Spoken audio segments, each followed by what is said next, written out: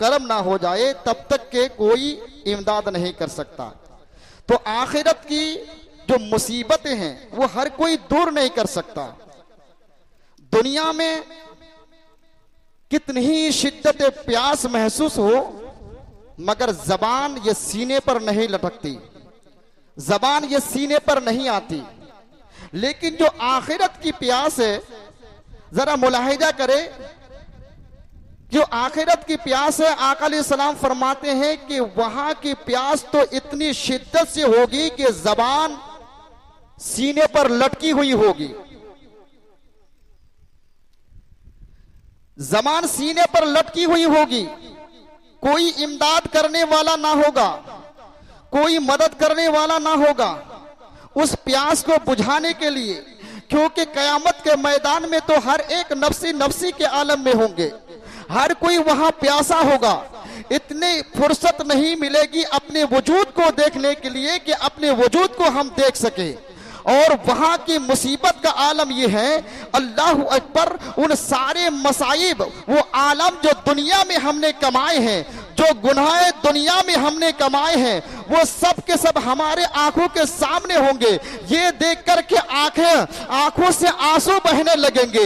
जरा याद तो करें, अगर दुनिया में कोई इंसान मुसलसल 1 घंटा या 2 घंटा रोए, अल्लाहु अकबर, तो आखिर में अंजाम ये होता है कि उसका सर दर्द करने लगता है, आंखें दुखने लगती है, हल्क सूखने लगता है। लेकिन अल्लाहु अकबर, वो सारे बुरे आमाल जब हमारे आंखों के सामने कयामत के मैदान में होंगे, जब सब कोई नफ्सी नफ्सी के आलम में होंगे, आंखें उन बुरे आमल को देखेंगे। अल्लाहु अकबर, यहाँ तो कोई पुरसानी हाल नहीं है, मदद भी कोई करने को तैयार नहीं। बाप भी भागते हुए नजर आएंगे, बेटे भी भागते हुए नजर आएंगे, माँ भी भागती हुई नजर आएंगे, दोस्तों अहबाब भी भागते हुए नजर आएंगे। उस वक्त आंखें, अल्लाहु अकबर, आंखों से आंसू नहीं बहेंगे बल्कि आंखें बहेगी, आंखें बंद होंगी और आंखें बंद करके आंखों की दीदे बहती हुई नजर आएगी। और ये मैं अपनी तरफ से नहीं कहता, ऐसे वक्त में अहले सुन्नत के इमाम कहते हैं, इलाही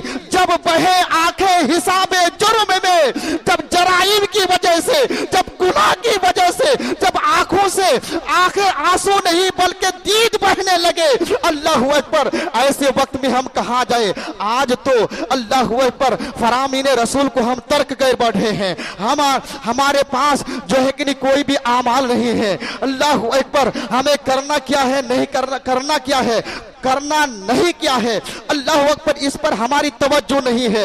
हम तो यही समझ रहे हैं कि दुनिया ही जन्नत है, ऐसो इशरत की जिंदगी गुजारते हैं, अपने अपने फ्रेंड यानी दोस्त बनाए हैं। हम कहते हैं कि ये हमारा दोस्त है, उसके कंधे पर हाथ रख करके अपनी दिल की बात करते हैं। अल्लाह अकबर, चुनांचे वो ऐसा दोस्त है जो आपके कंधे पर हाथ रख करके वो फिल्म थिएटरों पर ले जाता है, कहीं तो जुए के अड्डों पर लेके जाता है, कहीं चाय की दुकान पर इधर अजान की आवाजें आ रही है, चाय की दुकान पर बैठ करके अपनी दिल की बातें करता है। हालांकि ये तुम्हारे दोस्त नहीं है, मैं अपनी तरफ से नहीं कहता ये तुम्हारे दोस्त नहीं है, बल्कि ये भी तुम्हारे कट्टर दुश्मन है, दुश्मन। इसलिए कि वो जिसे दुनिया में जो तुझे कोई गाली देता है, अल्लाह अकबर, बुरी बुरी गालियां बकता है, वो हकीकत में दुश्मन नहीं है, बल्कि उन्हें तो पता नहीं है। और आज भी अगर उम्मत मुस्लिमा के नौजवानों को पता चल जाए कि गाली देने का अंजाम क्या होता है, तो अल्लाह अकबर वो गाली देना छोड़ दे। करीम आका अलैहिस्सलाम फरमाते हैं कि उसे पता नहीं है। जैसा कि आजकल हम है ना, अरे उठते हैं तो गालियां बकते हैं, बैठते हैं तो गालियां बकते हैं, चलते हैं तो गालियां बकते हैं, पानी की पीते वक्त जब गिलास मुंह में लगाते हैं, अचानक पानी का गिलास जमीन पर गिर जाए तो गिलास को गाने लगते हैं। मशीन चलाते हैं, चलाते चलाते धागा टूट जाए, मशीन बंद हो जाए तो मशीन को गाली देने लगते हैं। हमने इसको तकिया कलाम समझ लिया है। अल्लाह अकबर, नबी अलैहिस्सलातु व तस्लीम फरमाते हैं, गाली देने वाले सुनो, जो दुनिया में जो कोई खुदा का बंदा तुझे गाली देता है तो उसे मालूम नहीं है, बल्कि वो तुम्हारे हक में अच्छाई करता है, इसलिए उन्हें पता नहीं है। वो तुझे गालियां देकर अपने नामे अमल की नेकियां वो तुम्हारे नामे अमल में जमा करते हुए नजर आता है। अल्लाह अकबर, ये दोस्त जो कत्ल से ज्यादा खतरनाक है, ये दोस्त अल्लाह अकबर जो मारने से ज्यादा खतरनाक है, ये दोस्त कुबारे कभी नहीं होंगे, ये दोस्त कयामत में काम नहीं आएंगे। जबकि अल्लाह का ऐलान है, अल अखिल्लाउ यौमइदिन बादहुम लिबादिन अदु, कयामत के मैदान में सब के सब तुम्हारे दुश्मन हो जाएंगे, कोई किसी का पुरसाने हाल नहीं होगा, कोई तुम्हारी मदद करने वाला नहीं होगा। ऐसे वक्त में हम अल्लाह से पूछे, अल्लाह जब तूने कुरान में बयान कर दिया है कि सब के सब दुश्मन हो जाएंगे, कोई किसी का पुरसाने हाल ना होगा, सब कोई नफ्सी नफ्सी के आलम में होगा, ऐसे वक्त में हम कहां जाए? तो अल्लाह फरमाता है, इल्लल मुत्तकीन, जो मुत्तकीन लोग हैं वही तुम्हारी मदद करते हुए नजर आएंगे। जो मुत्तकीन लोग हैं अल्लाह अकबर वही तुम्हारी इमदाद करते हुए नजर आएंगे। चुनांचे बात समझ में नहीं आ रही, मैंने पूछा कुरान जरा और खोल करके बताओ ये मुत्तकीन है कौन? तो कुरान और खोल करके बताता है, अरे इन औलियाहु इल्लल मुत्तकून, जो अल्लाह के महबूब है, जो अल्लाह के रफीक व शफीक है, वही मुत्तकीन लोग हैं, वही मुत्तकीन लोग हैं, ये तुम्हारे काम आएंगे। ये अल्लाह का कुरान कहता है। आज हमारे दिलों में होता है ना कि कोई तो सिलसिले कादरी के वली के शान में भी अदबी करता है, कोई सिलसिला चिश्तिया से है तो रज़वी से मुखालिफत करता है, कोई रज़वी सिलसिला से है तो कोई नक्शबंदी सिलसिला को बुरा भला कहता है। लेकिन याद रखो, ये सिलसिले अलग नहीं है, ये सब के सब अल्लाह के महबूब लोग हैं, ये अल्लाह के महबूब लोग हैं। और ये मैं नहीं कहता, अल्लाह का कुरान कहता है कि जब कोई किसी का पुरसाने हाल ना होगा, जब कोई इमदाद करने वाला नहीं होगा, तो ये अल्लाह के वली काम आएंगे। जो ये कहते हैं अपनी जमात के कुछ गिरोह जो ये कहने लगता है कि गरीब नवाज के चौखट पे क्या रखा है, मखदूम सिमना के चौखट पे क्या रखा है, इमाम अहले सुन्नत के चौखट पे क्या रखा है, गौसुल आजम दस्तगीर के चौखट पे क्या रखा है, ये उनके यहाँ दर की हाजिरी शिरक व बिदात कहते हुए नजर आते, न जाने अपने मनमाने क्या क्या बकने लगते हैं। मैं कहता हूँ अल्लाह का कुरान कहता है, जिस कुरान पर हमारा ईमान है कि कल कयामत के मैदान में कोई किसी का पुरसाने हाल ना होगा, अल्लाह के वली काम आएंगे। मैं कहता हूँ कि जो वली कयामत की मुसीबतों को वो दूर कर सकता है, तो दुनिया के अंदर कौन ऐसी मुसीबत है जो अल्लाह के वली दूर नहीं कर सकते। ये अपना ईमान बताता हूं मैं, ये अपना ईमान है कि अल्लाह के वली। अब फिर एक बात आती है, एक सवाल पैदा होता है कि वली ये तो सैकड़ों की तादाद में है, वली तो ये हजारों की तादाद में है, वली तो लाखों की तादाद में है, तो फिर कौन कितना बड़ा मुश्किल कुशा होगा, कौन कितना बड़ा मुश्किल कुशा होगा। चुनांचे तो फिर जब ये सवाल हमारे जहनों में आता है कि वली हजारों लाखों की तादाद में, तो सबसे बड़ा मुश्किल कुशा कौन होगा, बड़ी बड़ी परेशानियों को दूर करने वाला कौन होगा। तो यहाँ वहां इधर उधर जाने की जरूरत नहीं है, चलो बरेली में चलो, इमाम अहले सुन्नत से पूछते हैं, ए इमाम अहले सुन्नत के इमाम, जरा बता तो दीजिए कि इस कायनात के अंदर, इस विलायत कायनात में, तमाम विलायत वलियों में सबसे बड़ा रुतबा किसका है, सबसे बड़ा मकाम किसका है। तो इमाम बरेली के ताजदार सरजमीन बरेली से पुकार उठते हैं, मुझसे क्या पूछते हो, अरे शुक्र के जोश में जो है वो तुझे क्या जाने, खिदर के होश से पूछे कोई रुतबा तेरा, अगर पूछना ही है तो हमसे क्यों पूछते हो, जाकर के खिदर से पूछो, वो आपको बताएंगे कि विलायत के विलायत के दुनिया में तमाम वलियों में सबसे बड़ा मकाम किसका है।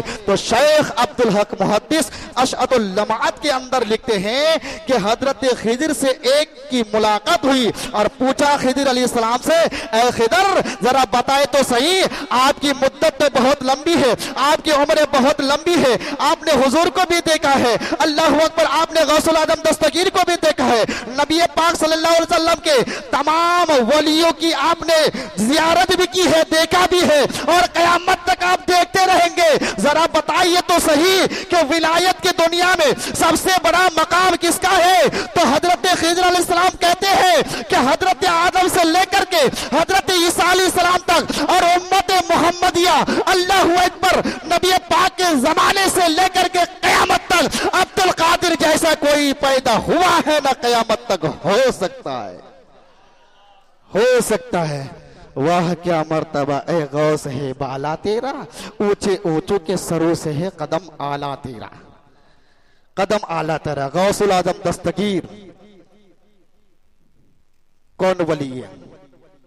गौसुल आजम दस्तगीर कहते हैं कि अल्लाह ने मुझे मुहियुद्दीन बना करके भेजा है, मुहियुद्दीन बना करके भेजा है। अब मुहियुद्दीन दीन को जिंदा करने वाले लोग कहते हैं कि गौसे पाक की करामत लोग बयान करते हैं कि गौस पाक ने मुर्दे को जिला दिया, मुर्दे को जिंदा कर दिया, लेकिन हमारा अकीदा तो यह है, इसमें कौन सी बड़ी बात है। गौसे आजम जब दीन को जिंदा कर सकते हैं तो उनके लिए मुर्दा जिंदा करना कौन सी बड़ी बात है। उन्होंने तो बचपन में एक मुर्दे को जिंदा किया है। चुनांचे गौसुल आजम दस्तगीर कहते हैं कि अल्लाह ने मुझे मुहियुद्दीन बना करके भेजा, मुजद्दिद बना करके नहीं भेजा। वैसे अल्हम्दुलिल्लाह मुजद्दिदीन की भी बहुत बड़ी शान है। क्यों? इसलिए कि मुजद्दिद तो हर जमाने में आएंगे, हर सदी में आएंगे दीन को तजदीद करने वाले, लेकिन मुहियुद्दीन कयामत तक अब्दुल कादिर के सिवा कोई नहीं आएगा। मुहियुद्दीन अब्दुल कादिर के सिवा कोई नहीं आएगा, कयामत तक कोई नहीं आएगा। चुनांचे आप खुद कहते हैं कि एक मर्तबा मैं निकला, जुमा का दिन था, सीरत गौसे आदम में लिखा है कि एक मर्तबा मैं निकला और देखा कि रास्ते के किनारे, वाकया मालूम होगा आपको, रास्ते के किनारे एक लागर कमजोर नातवा इंसान पड़ा हुआ है और मुझसे कह रहा है कि अब्दुल कादिर मेरी मदद कर, मेरी मदद कर, मेरी मदद कर। मैंने आए बाए दाए बाए देखा, कोई ना था। अब्दुल कादिर कहते हैं कि वो बिल्कुल मरने के करीब था, इतना कमजोर और नातवा हो चुका था। गौसुल आजम दस्तगीर कहते हैं मैं करीब गया और अपना हाथ दिया। मैं दीन की बात कर रहा हूं, ये कौन कह रहा है? दीन।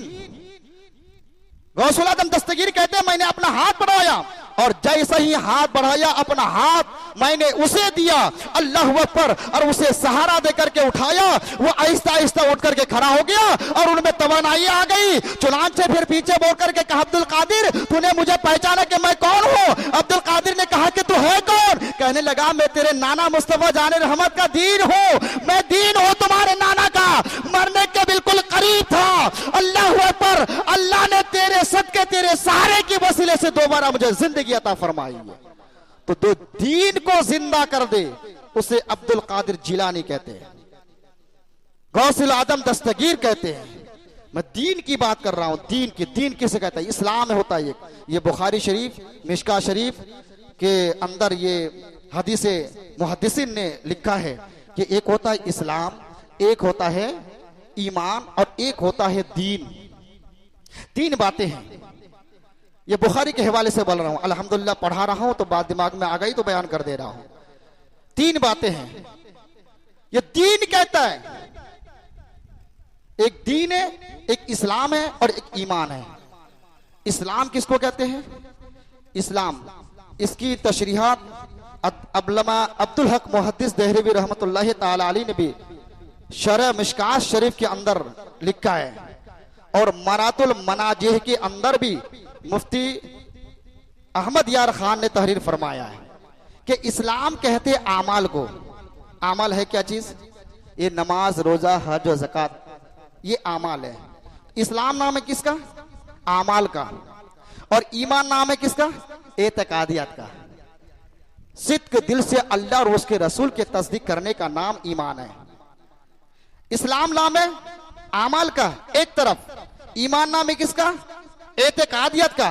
सिद्क दिल से जबान से इकरार करना अल्लाह और उसके रसूल सल्लल्लाहु ताला अलैहि वसल्लम का, ये ईमान है। और दीन क्या है? दीन है इस्लाम और ईमान के मजमुए का नाम है दीन। मोहब्बत से सुभान अल्लाह। तो गौसे आदम सिर्फ अल्लाह अकबर इस्लाम का नाम नहीं है और ना ही ईमान का नाम है, बल्कि ईमान और इस्लाम दोनों मिल के जो दीन बनता है, अल्लाह अकबर, उसी का नाम मुहीउद्दीन है। दीन को जिंदा करने वाले गौसुल आजम दस्तगीर है। चुनांचे गौसुल आजम दस्तगीर कहते हैं, मैं आगे बढ़ा। जुमा का दिन था, अल्लाह अकबर, जुमा की नमाज करीब था। इतने में मैंने क्या देखा कि एक आदमी बड़ी तेजी से अपने हाथों में जूते लेकर के आए और आने के बाद मेरे हाथों को चुमा, कदमों को चुमा और कहने लगा कि मुहीउद्दीन तुझे मुबारक हो, मुहीउद्दीन तुझे मुबारक हो, मुझे जूते पहना है। अल्लाह अकबर। अब्दुल कादिर कहते हैं, इससे पहले इस लक़ब से मुझे किसी ने पुकारा ना था, किसी ने आवाज ना दी थी, किसी ने मुझे याद ना किया था। यह पहली बार था अल्लाह अकबर जिसने मुहीउद्दीन करके पुकारा। उतने में अब्दुल कादिर कहते हैं, मैंने क्या देखा, एक के बाद एक मस्जिद से लोग आते गए और मुबारकबाद देते गए कि मुहीउद्दीन तुझे मुबारक हो, मुहीउद्दीन तुझे मुबारक हो, मुहीउद्दीन तुझे मुबारक हो। उसी दिन से मैं मुहीउद्दीन के नाम से, अल्लाह अकबर, इस लक़ब से मैं मशहूर हो गया। कौन? गौसुल आजम दस्तगीर। गौसुल आजम दस्तगीर कहते हैं कि जो मेरा चाहने वाला होगा, अगर वो मशरिक में भी, अगर, लेकिन चाहने वाले की बात कर रहा हूं। मोहब्बत की भी कई क्वालिटी है। इमाम बुखारी लिखते हैं, एक दो किस्में नहीं है उसके, बहुत सारी किस्में बयान फरमाई है और है भी। जब मैंने पढ़ा तो पढ़ने के बाद समझ में आ गई कि मोहब्बत की बेशुमार किस्में हैं। माँ बाप की मोहब्बत है, अपने औलाद की मोहब्बत है, उस्ताद की मोहब्बत है, औलिया किराम की मोहब्बत है, सहाबा किराम की मोहब्बत है, अल्लाह पर अंबिया किराम की मोहब्बत है। वैसे बेशुमार मोहब्बत की किस्में हैं। चुनांचे गौसुल आजम दस्तगीर कहते हैं, जो मुझसे मोहब्बत करेगा सिद्क दिल से, नाम लेवा मोहब्बत नहीं, जैसा कि आजकल होता है, एक कपड़ा फेंक दिया, हाथ रख करके कहा कि हाँ हमने अपना हाथ गौसे आदम के हाथ पर दिया। अमल के एतबार से सिफर है, अमल कुछ भी नहीं है। हाँ गौसे आदम है, मैं इसकी बात नहीं कर रहा हूं। जो सिर्फ जबान से इकरार करे कि गौसे आदम से मोहब्बत है, मैं उसकी बात नहीं कर रहा हूं। और इस पर गौसुल आदम दस्तगीर का फैज भी नहीं पहुंचेगा। फैज किस पर पहुंचेगा? उन पर फैज पहुंचेंगे जो सिद्क दिल से गौसुल आजम से मोहब्बत करेगा। गौसे आदम तो कहते हैं कि जो मेरा मुरीद होगा, एक मुरीद होता है, एक मुरीद खास होता है। जो मेरा मुरीद होगा, मुरीद खास की बात करो, सच्चे दिल से अपना हाथ मेरे हाथ में दे करके मेरे सिलसिले में दाखिल होगा, वो कभी भी परेशान हाल नहीं होगा, वो कभी भी परेशान हाल नहीं होगा। दुनिया की कोई मुसीबत उस पर आ ही नहीं सकती। अल्लाह अकबर। और इसी बात को हुजूर सरकार गौसुल आदम के इस फरमान को तो ये महररा के अच्छे मियां यूं बयान करते हैं कि गुलाम गौसे आदम बेकसो मुस्तर नमी मानम, गुलाम गौसे आदम बेकसो मुस्तर नमी मानन, अगर मानद शबे मानद शबे दिगर नमी मानद।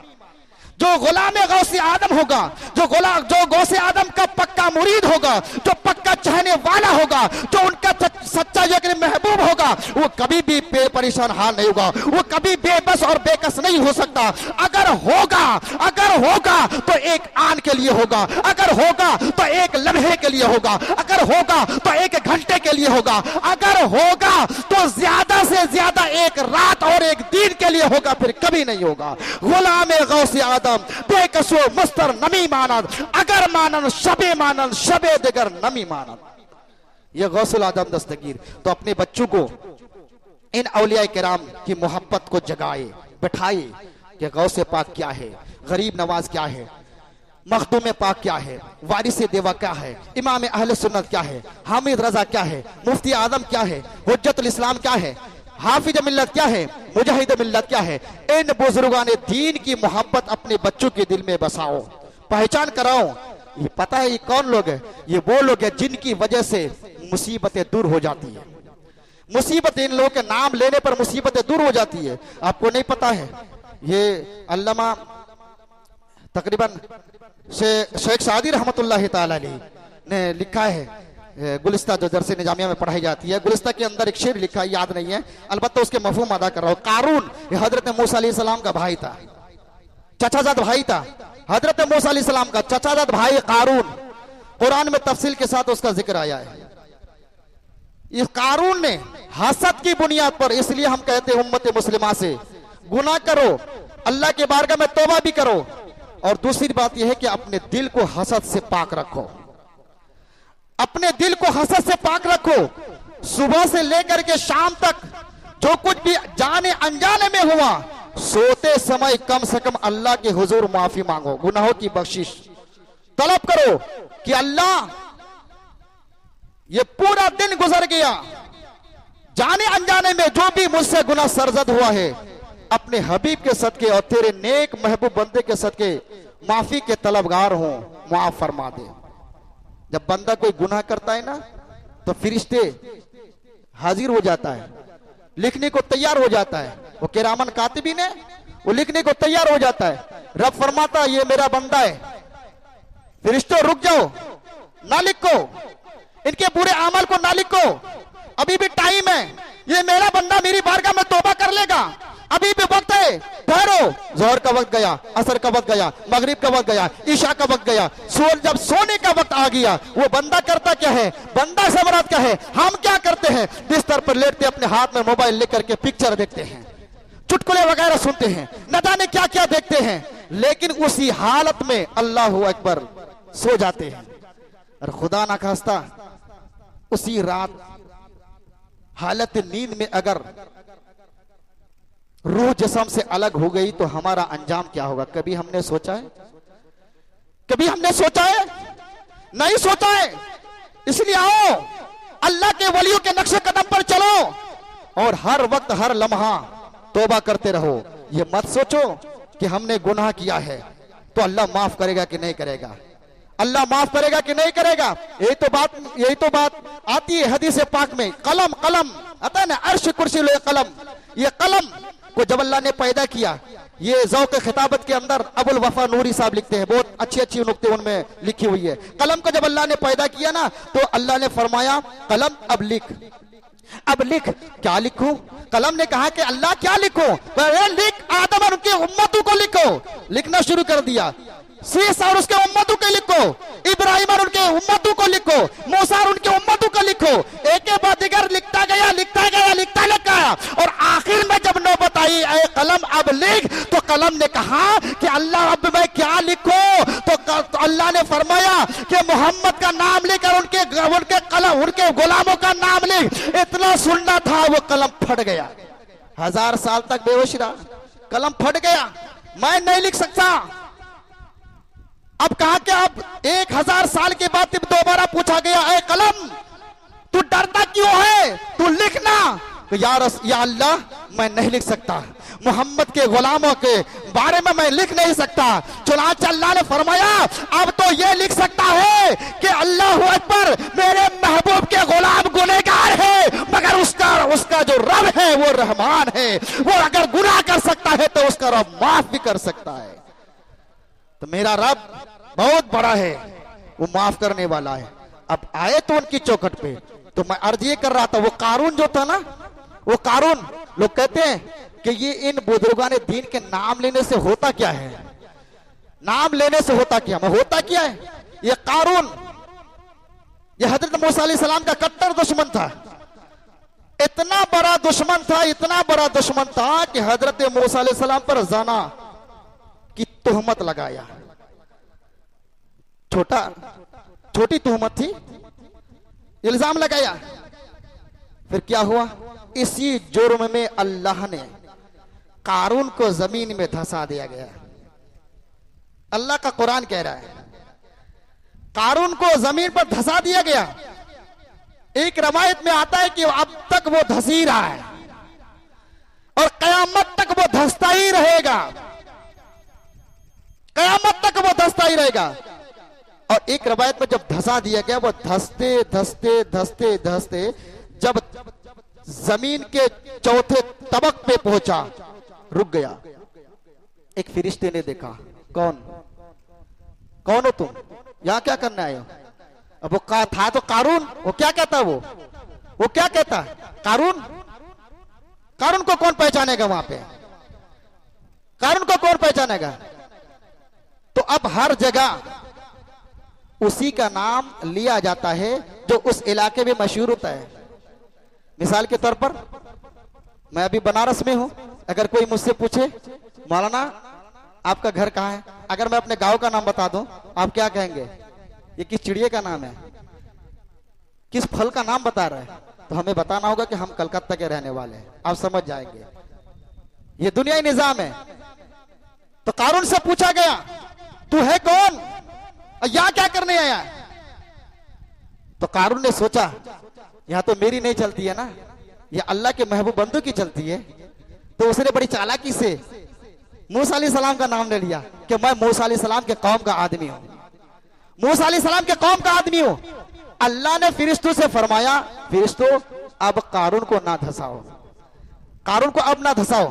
फिरिश्तों ने अर्ज की, अल्लाह ये तेरे कलीम के गुस्ताख है, ज़ना की तोहमत लगाई, ये गद्दार है।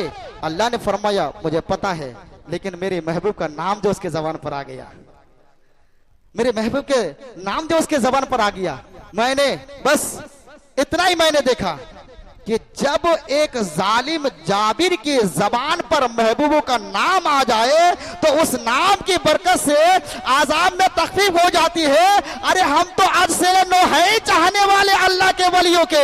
अगर हम अपनी जबान पर गौस पाक का नाम ले, गरीब नवाज का नाम ले, मखदूम सिमरा का नाम ले, बाबा फरीद का नाम ले, निजामुद्दीन औलिया का नाम ले, बाबा कुतुब का नाम ले, तो हमारा बेड़ा पार क्यों नहीं होगा, हमारा बेड़ा पार क्यों नहीं होगा। इसलिए उठते बैठते चलते फिरते अपने बच्चों को औलिया किराम की तालीम दीजिए, औलिया किराम की तालीम दीजिए। ये वो हस्तियां है, ये वो हस्तियां है अल्लाह अकबर की, इनके नाम की बरकत से दुनिया भी सवर जाती है और आखिरत भी सवार जाएगी। इसलिए कि अल्लाह का ऐलान है, अल अखिल्लाउ यौमा इदिन बादुहुम लिबाद अदु इल्लल मुत्तकीन। कल कयामत के मैदान में जब कोई किसी का पुरसानेहा ना होगा, तो सब नफ्सी नफ्सी के आलम में हो गए। ऐसे वक्त में अल्लाह के वली काम आते हैं और कयामत की मुसीबतों को वो दूर करते हैं। ये अल्लाह का कुरान कह रहा है कि जो वली कयामत में कयामत की मुसीबतों को दूर कर सकता है, तो हमारा ईमान है कि दुनिया की मुसीबतें भी वो दूर कर सकते हैं। तो अल्लाह की बारगाह में ये अरीजा है कि हम सारे मुसलमानों को औलिया किराम के सच्ची पक्की मोहब्बत अता फरमाए। और मुरीद होने से पहले आखिरी बात अर्ज करता चलो, आजकल तो टोकरे का टोकरे पीरो मुरीद मिलते हैं।